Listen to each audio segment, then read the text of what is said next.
All right, welcome back. Today we're digging into something absolutely crucial for any leader, emotional command. We're going to be looking at how to handle one of the most powerful and, let's be honest, potentially destructive emotions in the entire leadership toolkit, anger. So let's just jump right in with a question for you. What actually happens when a leader's patience finally runs out? I mean, we've all seen it, right? That one moment when a normally calm professional just snaps. It's a super high-stakes test that can literally redefine a team's entire dynamic. And these moments, well, they have a name. You could call them a leadership flashpoint. It's that critical point where a leader's response can either build their team up or completely tear it all down. Now, let's get something straight right away. Getting angry isn't the problem itself. It's a totally natural human emotion. The real issue, especially for a leader, is how that anger, if it's not kept in check, can become so incredibly disruptive in a professional environment. That disruption really boils down to two massive risks. First off, when you're seeing red, your judgment gets cloudy. It can lead to some really poor decisions. And second, and this one is huge, it can cause real lasting damage to the trust you've worked so hard to build with your team. It's like a 1-2 punch to effective leadership. So, okay, if we know the risks, how do we get out in front of the emotion? Well, that brings us to our next section, understanding your triggers. This is where we stop talking about what the problem is and start digging into the why behind it. A trigger is pretty simple, really. It's just a specific situation or an event or maybe an interaction that just, boom, sparks that immediate angry response.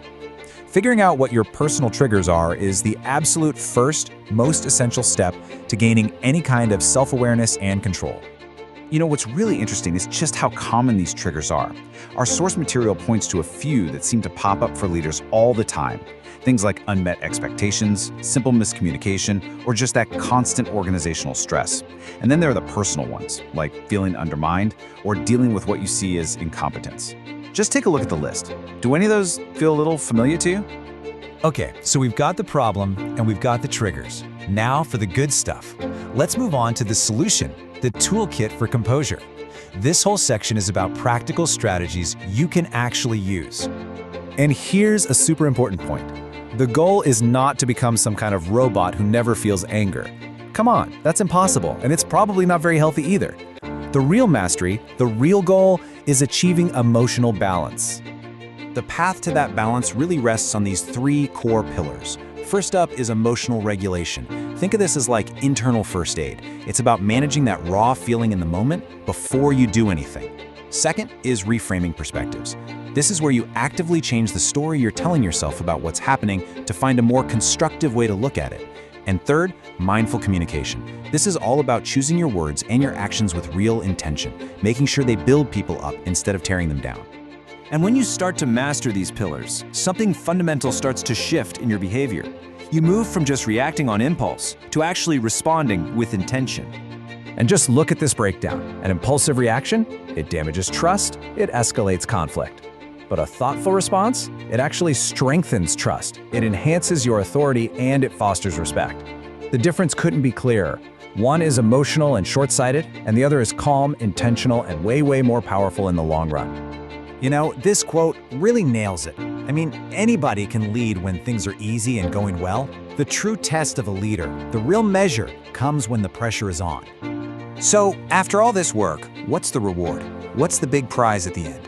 Let's talk about the payoff, the real, tangible benefits of becoming what we're calling a tempered leader. And the benefits are huge. We're talking about stronger trust with your team, enhanced personal authority, and a work culture that's just calmer and more respectful.